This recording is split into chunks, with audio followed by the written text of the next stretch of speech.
Bienvenue à toi qui nous écoutes. Nous sommes Marion Gillet et Andrea Malter. Nous sommes nos âmes sauvages. Nos âmes sauvages, c'est le doux nom de ce podcast, mais aussi la bannière sous laquelle toutes nos co-créations, présentes et à venir, voient le jour. Nos âmes sauvages parlent de qui l'on est, chacune et ensemble. Deux âmes qui choisissent de vivre leur vie pleinement, librement, selon leurs propres règles, connectées à la femme sauvage qui a bien longtemps sommeillé en elles et qui choisissent aujourd'hui de rayonner aux yeux du monde et d'inviter chacun et chacune à rayonner à son tour.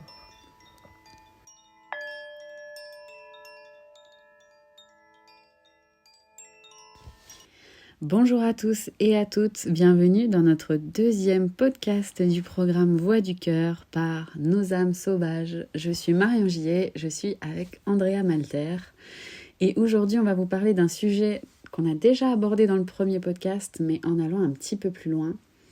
On va vous parler de notre multipotentialité. Coucou Andrea. Coucou Marion. Chouette de se retrouver pour parler de ce sujet-là. Vaste sujet, hein. Grand sujet entre nous d'ailleurs. Grand sujet, et puis ça a été un peu le point de départ ce sujet-là. Tu te souviens de Nos âmes sauvages qui est notre création actuelle, mais qui n'était pas du tout Nos âmes sauvages à l'époque. Quand on était en formation en novembre dernier en formation doula postnatale et qu'on rentrait à pied jusqu'à Villeurbanne et que je t'ai dit, on parlait de notre manière de penser en fait, de la manière dont fonctionnaient nos cerveaux. Et on s'est rendu compte qu'on fonctionnait toutes les deux en pensée en arborescence. Et quand on s'est rendu compte de ça, on s'est dit « Oh, mais toi tu penses aussi comme ça? Mais toi aussi tu vas d'idée en idée sans jamais arriver au bout de ta pensée? Toi aussi tu mets 1 heure à arriver au bout de ta pensée ?» C'était géant en fait de trouver quelqu'un, enfin mon Dieu, qui pensait comme moi et qui avait ce même problème que moi. Ce que j'estimais jusqu'à présent être un véritable problème dans ma vie. Qu'on m'a toujours fait ressentir comme tel d'ailleurs. Oh, tu vas jamais au bout de ta pensée, tu passes par 1000 chemins, pourquoi tu vas pas droit au but, etc. Mais parce que c'est pas possible pour moi, c'est pas possible. Et ça a été un tel soulagement de trouver enfin quelqu'un qui pensait comme moi que bah du coup on s'est dit si on créait des petits programmes, une retraite, tout ça ensemble. Et voilà, et voilà comment tout ça a démarré. C'est clair, en fait, je pense que ça, c'est le vrai démarrage de ce qui a créé un lien indéfectible entre nous. Parce que, bon, je pense que dès notre première rencontre, ça a été très chouette. Mais le jour où on a compris qu'on n'était pas seul, en fait, ce moment-là, il est ultra précieux, quoi. Ce moment où tu sens que tu vas pouvoir être réellement comprise par quelqu'un. Ce moment où tu sens que peut-être ce que tu considérais depuis toujours comme un problème est en fait un cadeau, en fait, une magie, quelque chose d'incroyable. Et aujourd'hui, on peut le dire, mais alors sans plus aucun doute possible, c'est absolument pas une malédiction, c'est probablement la meilleure chose qui soit pour nous, un réel cadeau d'avoir ce mode de pensée-là, en fait, et d'avoir cette capacité, cette compétence à passer d'un sujet à un autre si on le souhaite. Mais c'est vrai qu'au début, même j'ai envie de dire tout le long de nos vies, parce que finalement c'est assez récent cette prise de conscience de mon côté, je pense que ça a tout au plus 4 ou 5 ans, et une fois que j'ai eu cette prise de conscience, le fait de souffrir, de ne pas être entouré de gens qui fonctionnaient de la même façon, m'a fait penser pendant longtemps que c'était un problème. Et en réalité, la prise de conscience que ça n'en est pas un, c'est vraiment la base, je pense, de tous nos projets. Tu l'as dit dès ce moment-là, je ne sais pas pourquoi, est sortie cette idée de retraite, quoi. Et c'est de là que tout est parti pour nos projets ensemble, en tout cas. C'est ça. C'est ça, et en fait, c'est cette espèce de reconnaissance de ah, ça y est, j'ai trouvé quelqu'un comme moi, en fait. Quelqu'un comme moi que j'ai toujours cherché, que j'ai passé ma vie à chercher, où je me suis dit, personne fonctionnait pour moi comme ça, en fait. Et pour moi, c'était dur de vivre ça. Je me voyais vraiment comme un problème à ce niveau-là. Je me disais, mais faudrait peut-être consulter quelqu'un. Pourquoi t'arrives pas à aller au bout de ta pensée quand tu parles d'un truc? Pourquoi tu pars dans 1000 sujets différents? Faudrait peut-être faire quelque chose en fait, c'est peut-être pas normal ça. Et de comprendre en fait qu'il y avait une notion qui s'appelle la multipotentialité ou le haut potentiel ou ce genre de choses. Je me suis dit, ah, ouf, je suis pas seule. Et en plus de ça, en plus de pas être seule, c'est reconnu scientifiquement, ça existe vraiment. Donc, alors des fois c'est chiant de se mettre dans des cases, on en parlait dans le premier podcast, des fois c'est chiant de se mettre dans des cases, et puis il y a d'autres moments où c'est comme salvateur en fait, de te dire, ah ouais, j'appartiens quand même à une case, c'est quand même confortable et quand même... euh, je vais pas dire que c'est agréable, c'est pas le mot, mais ça aide et ça participe à ma construction de me dire ah oui, là, en tout cas, j'ai pu identifier que ce comportement-là est normal, ou en tout cas, est pas, je suis pas la seule à vivre ça. Et du coup, quand j'ai identifié ça, ça m'a vraiment permis, en fait, d'aller plus loin et de dire, et de revendiquer ce truc-là, en fait, de dire, bah, ok, je suis multipotentiel, et ben allons-y. Allons-y, si j'ai envie de créer 10 projets en même temps, je crée 10 projets en même temps. C'est ok, je suis ok avec ça et je vais le faire en fait. Parce que c'est ma manière de fonctionner. Et que c'est comme ça que je fonctionne et que c'est comme ça que je vais fonctionner le mieux à l'avenir. Donc dans mon entreprise, c'est pareil, il faut fonctionner comme ça. Voilà comment j'ai géré le truc, on va dire.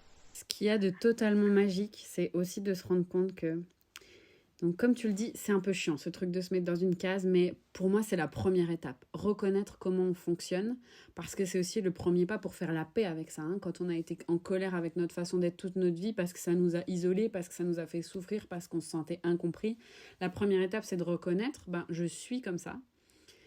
La deuxième étape, c'est de s'aimer. Je m'aime comme ça, c'est une force.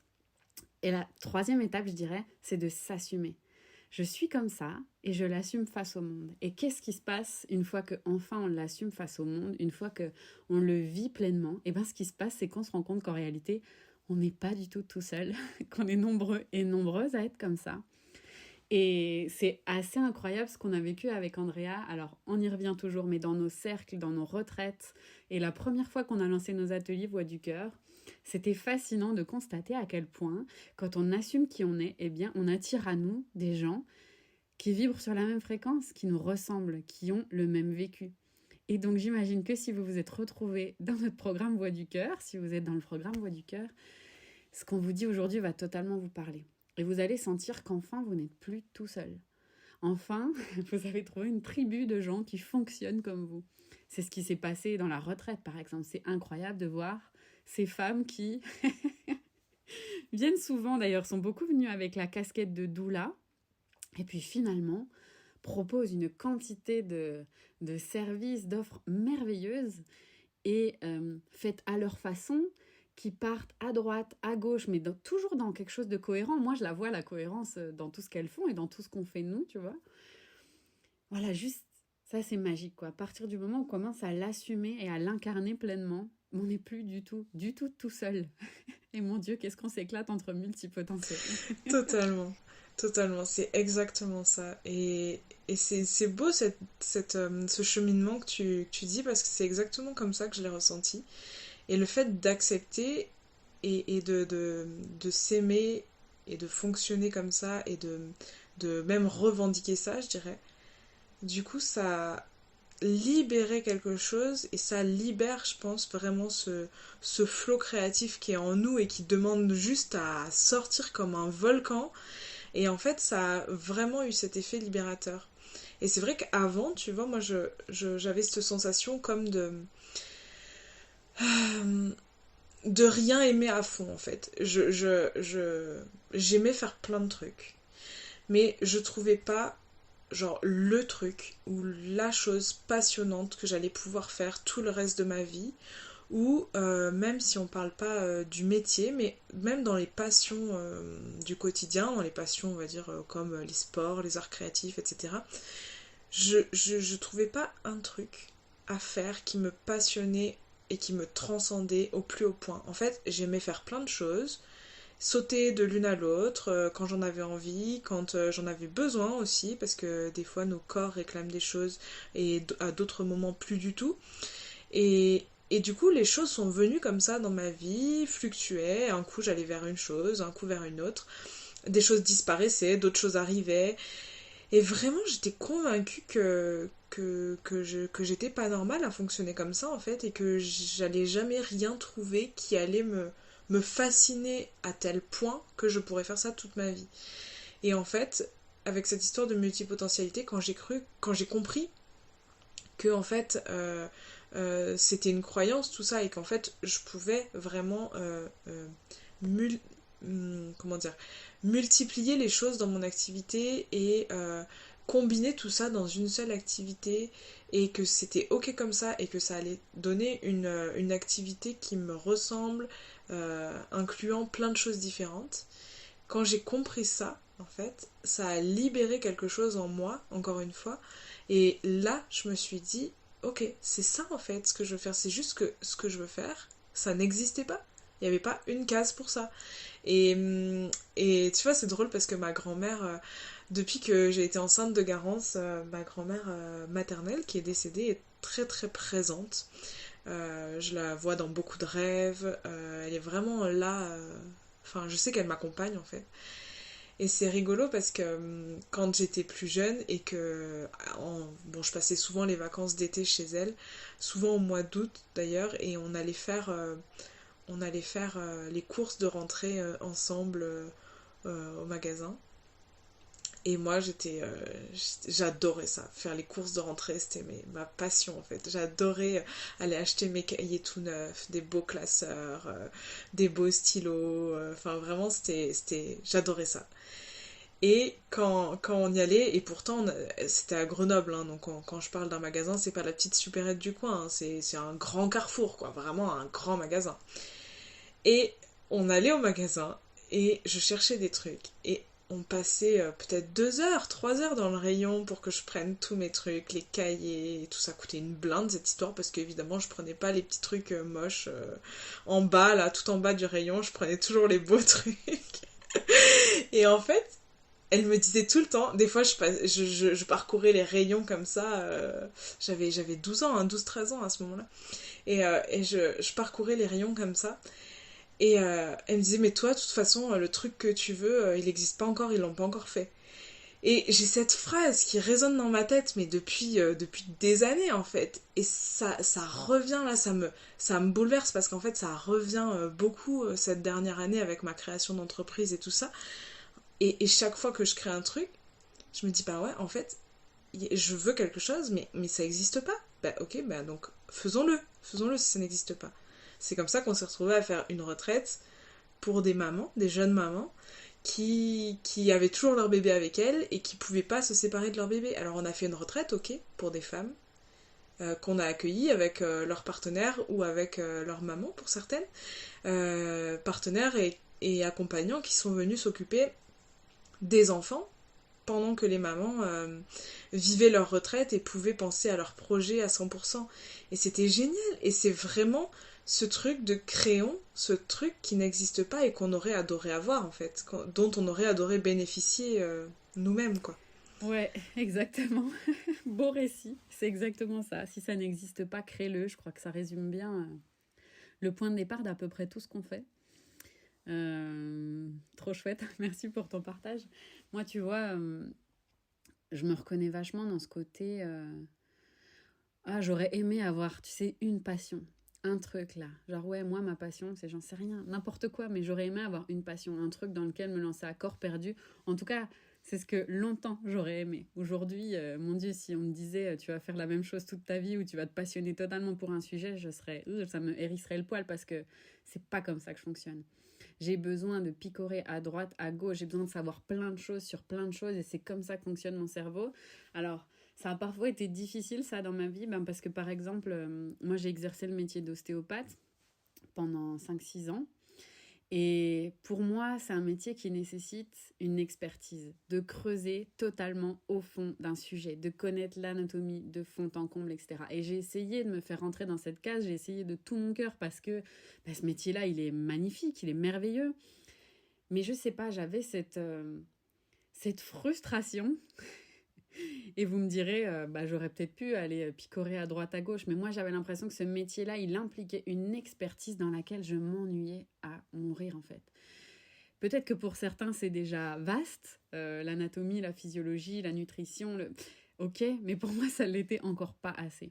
Et donc c'est possible qu'un jour ce métier d'ostéopathe, ça fasse partie de ma multitude de choses. Donc lui-même, dans lequel on peut déjà creuser, fasse partie d'un autre grand tout dans lequel je pourrais creuser. Pour moi, ça suffisait pas. Je suis vraiment avide je sais pas, d'apprentissage. Et c'est même pas le goût de la nouveauté. Hein. C'est vraiment, il y a trop de sujets qui m'intéressent. Et moi, pour l'instant, j'ai que cette vie là. Pour tous les toucher, tu vois. Et je veux y aller. Et tant pis si ça implique une reconversion pro, si ça implique d'apprendre de nouvelles compétences. Mon Dieu, je me suis jamais autant amusée que cette année, quoi, avec tout ce qu'on a, toutes les nouvelles choses qu'on a apprises et pas juste apprises en les survolant parce qu'on les a intégrées et maintenant elles font partie de nous, tu vois. C'est peut-être quand même ça la différence entre être multipotentiel et être perdu. Parce qu'en réalité, quand on est vraiment perdu dans sa vie puis qu'on cherche à droite à gauche sans jamais sans jamais prendre plaisir réellement à ce qu'on fait, c'est peut-être un petit peu différent que de prendre plaisir dans plein de choses, tu vois. Et je pense que peut-être la nuance se joue là. Peut-être que si juste vous survolez tous les sujets, mais en vous disant à chaque fois « Oh non, ça c'est pas pour moi. Oh non, ça c'est pas pour moi », c'est peut-être pas exactement la même démarche. Peut-être que là, vous vous sentez un peu perdu et que vous auriez besoin de réorienter ça. C'est aussi ça qu'on propose finalement là dans Voix du Cœur. C'est de mettre un petit peu de focus sur à nouveau le sens, la direction, où on va, et là-dedans, quels sont tous les possibles, quels sont tous les potentiels en fait. C'est peut-être la nuance que je ferais. Parce que je pense que pendant longtemps, pour moi, ça a plutôt pris la forme de je suis totalement perdue et il n'y a rien vraiment qui m'intéresse. Et ça, c'était pas épanouissant.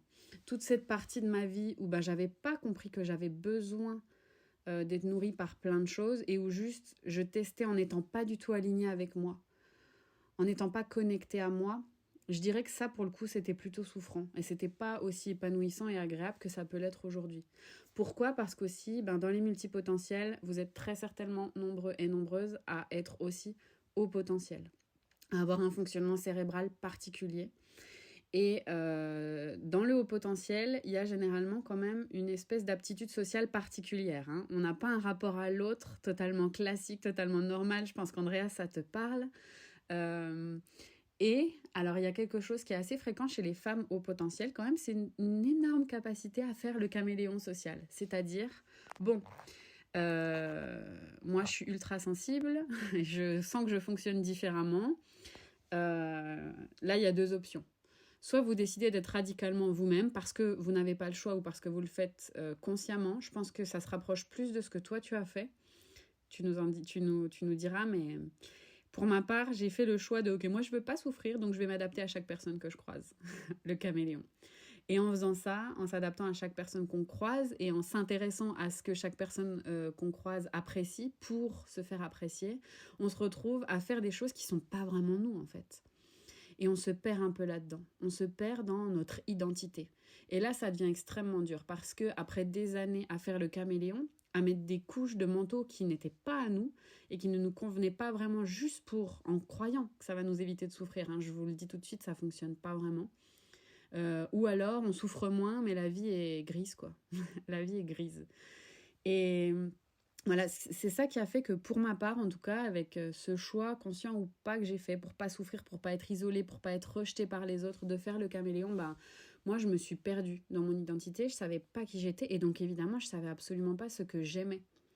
Et puis comme ça vient s'attaquer à votre estime de vous, vous osez pas trop essayer des nouvelles choses. Vous vous sentez nul, quoi. Ou alors, ce que vous faites, vous vous sentez pas assez bien, puis vous arrêtez. Et ça, c'est aussi très différent. Dans une démarche multipotentielle où on explore les choses et dans une démarche où on arrête tout parce qu'on se sent pas à la hauteur. J'ai fait 10 années de danse et puis un beau jour, j'ai décidé que j'étais trop grosse pour continuer la danse à 13-14 ans. Mon Dieu, c'était fou, quoi, ça, comme décision. Et c'est pas que j'aimais pas la danse. En réalité, j'ai repris plaisir des années plus tard à faire de la salsa, du rock avec une amie ostéo et j'ai adoré ça. Mais je pensais que j'étais pas assez bien pour ça. J'ai fait pendant 2 ans du chant, de la comédie musicale, et puis j'ai complètement arrêté ça parce que je me sentais pas à la hauteur. Et ça, c'est très différent, je pense, que ce qu'on décrit depuis tout à l'heure, à savoir aller dans tout ce qui nous passionne. Donc voilà, je pense que la nuance est quand même importante à faire et que parfois, ça implique de vraiment se reconnecter à soi, être capable de s'écouter, être capable de sentir au fond de nous ce qui nous fait vraiment vibrer, ce qui nous excite. Parce qu'on va pas se mentir, à chaque fois qu'on embarque dans un nouveau projet ou qu'on se lance dans une formation ou qu'on développe une nouvelle compétence, on est surexcité. Franchement, ça nous déborde. Il y a des moments, tu parlais de volcan, je sais plus si c'était dans ce podcast ou dans le précédent, mais waouh, quoi, c'est vraiment un gros waouh, c'est trop bien, j'adore ça, c'est génial, c'est incroyable. Et ça durera peut-être un jour ou un an ou 10 ans, j'en sais rien, mais waouh, quoi. Il y a vraiment ce truc de waouh, ça me passionne pour le temps que ça durera, quoi. Et c'est ça qu'on recherche. Et c'est pour ça, encore une fois, qu'on part en quête de cette voix du cœur, pour pouvoir se connecter à ces choses-là, pour pouvoir se reconnecter à soi et savoir vraiment ce qu'on aime et ce qui nous fait vibrer, que ça dure ou non. C'est intéressant cette discussion, vraiment super intéressant. Il y a plein de choses qui me donnent envie de réagir dans ce que tu viens de dire. Par rapport à ce que tu viens tout juste de mentionner, j'avais envie de dire aussi, la voix du cœur, c'est dans notre vision, c'est vraiment ce côté d'amalgamer en fait ensemble toutes les choses qui nous plaisent et de pouvoir en faire quelque chose. Comme tu dis, c'est de déjà non seulement ne pas devoir choisir entre une ou deux ou trois ou X choses, et au-delà de ne pas devoir choisir, c'est rigolo, tu te souviens qu'on avait prononcé cette phrase-là au tout début quand on parlait de la retraite. La chose qui nous animait, c'est je ne veux pas choisir en fait. Je ne veux pas choisir entre ma vie de maman et ma vie d'entrepreneur.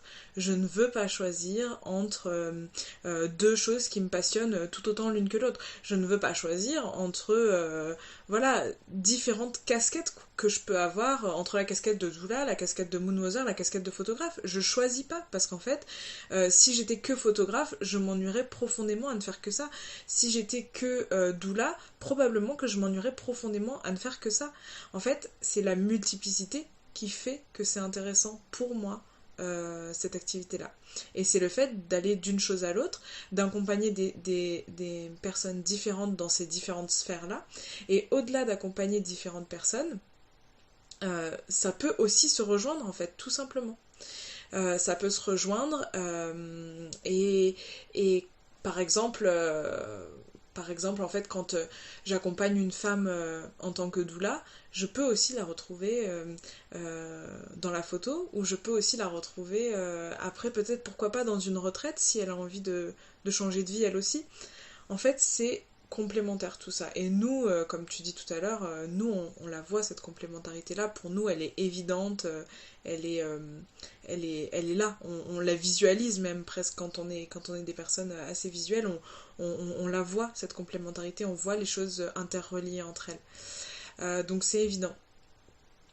Et l'autre chose sur laquelle j'avais envie de rebondir par rapport à ce que tu disais, c'était la relation aux autres.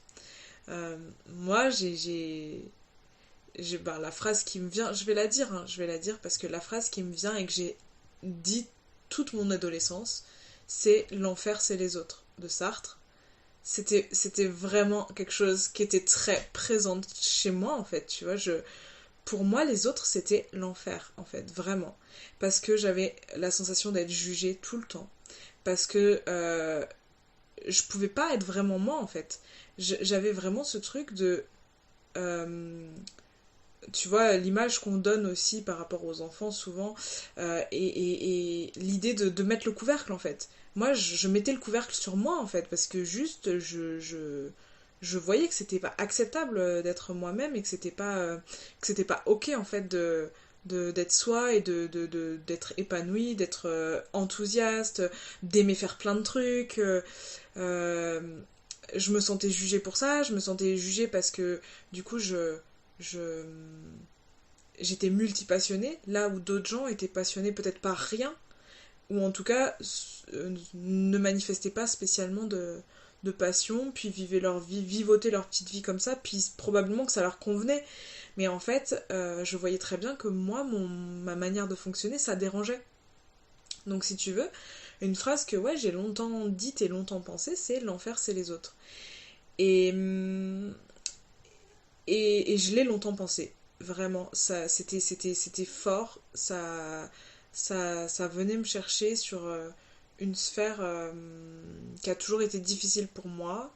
En l'occurrence, le fait de faire du lien avec les autres. Et, et quand j'étais étudiante, par exemple, quand j'étais étudiante à Lyon et que tous les autres faisaient des soirées étudiantes, buvaient des coups jusqu'au bout de la nuit, ben moi j'étais pas là. Moi j'ai jamais été là parce qu'en fait ça m'appelait pas, ça me parlait pas, tout ça, j'avais pas envie d'aller boire des coups jusqu'au bout de la nuit, puis voilà, je me sentais pas ok avec ça en fait. Et du coup, bah là encore, j'avais le sentiment que ça dérangeait, que j'étais encore mise de côté. Peut-être que c'est moi-même qui me mettais de côté, mais je me sentais voilà mise à l'écart un peu. Et en fait, ouais, ce relationnel en fait avec les autres a été toute ma vie compliquée. Et je crois qu'il a fallu arriver à ce que j'ai 30 ans pour que je rencontre Marion Gillet et que je me dise ah en fait je suis peut-être pas si seule à fonctionner comme ça.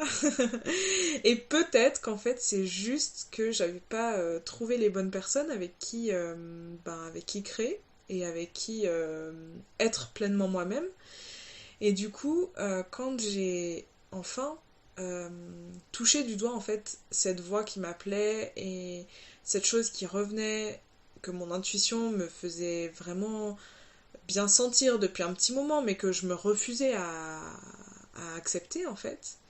Une fois que j'ai accepté ça, que j'ai accepté que ma voix du cœur c'était ça, c'était être doula et puis tout ce qui s'ensuit parce que ça se limite pas à ça, mais quand j'ai accepté que c'était ça, et ben en fait les choses sont arrivées naturellement et j'ai rencontré des personnes extraordinaires grâce à ça et c'était en phase en fait, ça y est, c'était là et là je me dis plus l'enfer c'est les autres parce qu'en fait j'ai choisi pour le coup les personnes avec qui je peux être pleinement moi-même et je peux vivre pleinement cette manière d'être quoi. Donc ouais. Waouh, j'adore ces discussions. C'est drôle parce que c'est des sujets qu'on a toujours abordés ensemble, mais là, de les poser en mots et de me dire que peut-être ça va faire écho chez d'autres personnes et que ça va pouvoir leur permettre soit de se révéler, soit de se sentir moins seul, bah ça m'émeut. Ça m'émeut parce que ça a tellement fait partie de moi toute ma vie, cette quête de sens et puis cette lutte contre moi-même, contre mon mode de fonctionnement. Et ma vie, elle a tellement été révolutionnée à partir du moment où je l'ai compris, accepté, incarné, exprimé au monde, que vraiment je souhaite à n'importe qui fonctionne de cette façon-là, bah, de pouvoir pleinement le vivre, quoi. Parce que comme tu le dis, ben, à partir du moment où on incarne ça pleinement, déjà à l'intérieur de soi, on est beaucoup mieux. Et donc l'énergie qu'on dégage attire à nous des gens qui nous ressemblent, qui nous font du bien, avec lesquels on se sent en sécurité, avec lesquels on se sent libre d'être nous-mêmes. Et puis si d'aventure on rencontre des gens qui ne fonctionnent pas comme nous, c'est ok, on le sait. On le sait. Et on est beaucoup plus en paix avec eux. Et aussi, on ne va pas s'embourber dans des situations qui ne nous conviennent absolument pas. Donc tu parles des soirées dans lesquelles tu n'allais pas. Moi, ma politique de caméléon était, bon, bah, j'y vais quand même parce qu'il faut le faire. Et combien j'ai passé de soirées à me dire, waouh, mais qu'est-ce que je fais là? Qu'est-ce que je fais là? Et ça, je dois dire que ça arrive de façon exceptionnellement rare maintenant. Si j'essaie de réfléchir à un moment où je me suis demandé ce que je foutais là, ça arrive encore, hein.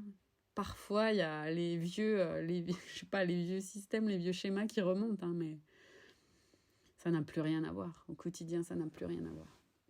Donc voilà, j'espère que nos partages vont pouvoir résonner le plus loin possible, auprès du plus grand nombre d'oreilles possible, parce qu'il est grand temps de vivre en acceptant vraiment qui on est. Ça change tout, en fait. Ça change vraiment tout. En l'acceptant et en le montrant au monde. Et en le montrant au monde. Oui, parce qu'on vous connaît. La phase d'acceptation ne peut pas s'arrêter là, d'accord? Le montrer au monde. Le monde a besoin de vous. Le monde a besoin que vous montriez vos talents. Si vous êtes fait comme ça, bon sang, j'en ai l'infinie certitude, conviction Vous avez des choses à apporter au monde. Et on est là aussi pour vous le faire voir et vous le faire sentir.